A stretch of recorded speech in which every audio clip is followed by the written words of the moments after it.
कहानी का आगाज होती है उदीत से। वो तेजी से दौड़ता हुआ मंगल के पास आता है। इसकी सांसें तेज चल रही होती हैं, जैसे इसने कोई बहुत बड़ी बात देख ली हो या छुपा ली हो। लेकिन बाहर से वो मासूमियत का निकाब ओढ़े हुए कहता है, मंगल, मेरी कमीज के बटन टेढ़े लग गए हैं। मंगल हल्की सी मुस्कुराहट के साथ उसकी तरफ देखती है। उदीत की मासूमियत देखकर उसका दिल पिघल जाता है। वो झुककर उसके बटन दुरुस्त करती है। इसी लम्हे कमरे के कोने में खड़ी सिवमुआ की आंखों में आग भड़क उठती है। इसकी मुट्ठियां बेनिच जाती हैं। वो खुद से बड़बड़ाती है, मंगल, ताव खुद को बहुत बड़ी चीज समझने लगी है। बहुत हुआ मैं अलिफाड़ रही है, लेकिन मैं तेरे पर काट दूंगी। ऐसा सबक सिखाऊंगी कि उम्र भर याद रखेगी। सिवमुआ की आंखों में जलन और बदले की आग साफ नजर आ रही होती है। तभी दरवाजे की घंटी बजती है। एक डिलीवरी बॉय पार्सल देकर चला जाता है। सिवमुआ वो पार्सल उठाती है और जैसे ही इसे खोलती है अंदर से कुछ कागजात निकलते हैं। इसकी आंखें चमक उठती हैं। कागजात पढ़ते हुए इसके चेहरे पर एक चालाक मुस्कुराहट फैल जाती है। उदीत आहिस्ता आहिस्ता पीछे से आता है और तजस्सुस से उन कागजात को झांकने लगता है। वो पूछ बैठता है, ये कौन से पेपर्स हैं सिवमुआ दीदी? सिवमुआ चौंक जाती है। वो झट से कागजात छुपा लेती है और गुस्से से कहती है, तुझे इससे कोई मतलब नहीं होना चाहिए उदीत, जा यहां से।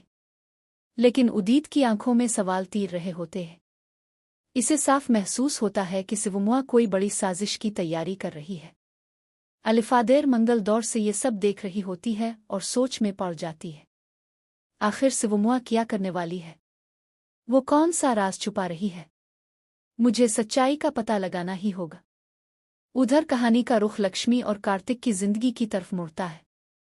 लक्ष्मी बहुत खुश नजर आ रही होती है। वो कहती है, कार्तिक, अब हमारी जिंदगी में एक नई शुरुआत होने वाली है। मुझे हमारे बच्चे को जन्म देने वाली मिल गई है। कार्तिक इसकी आंखों में देखता है और मुस्कुरा देता है। लेकिन उसी वक्त लक्ष्मी की मुस्कुराहट कुछ फीकी पड़ जाती है। वो आहिस्ता से कहती है, लेकिन पता नहीं क्यों मुझे इसका रवैया अजीब सा लगता है। कहीं हमारे बच्चे पर कोई खतरा तो नहीं? लक्ष्मी का दिल बेचैन होता है। इसे लगता है कि पर्दे के पीछे कोई बड़ा सच छुपा है। और आखिरकार वो इस सच को जानने के लिए हिम्मत जुटा लेती है। वो इस कमरे में जाती है जहां उम्रती घूंघट डाले बैठी होती है। आहिस्ता आहिस्ता इसके कदम बढ़ते हैं। इसके हाथ कांप रहे होते हैं। वो घूंघट उठाती है और जैसे ही चेहरा सामने आता है, लक्ष्मी की आंखें फटी की फटी रह जाती हैं। इसके सामने जिया बैठी होती है। लक्ष्मी का दिल जोर जोर से धड़कने लगता है। वो हक्का बक्का रह जाती है। इसकी आंखों में आंसू भर आते हैं। वो कांपती हुई आवाज में कहती है, जिया, ये कैसे हो सकता है? ताव उम्रती बनकर हमारे घर में क्यों रह रही है? और हमारे बच्चे की मां बनने का ड्रामा क्यों कर रही है?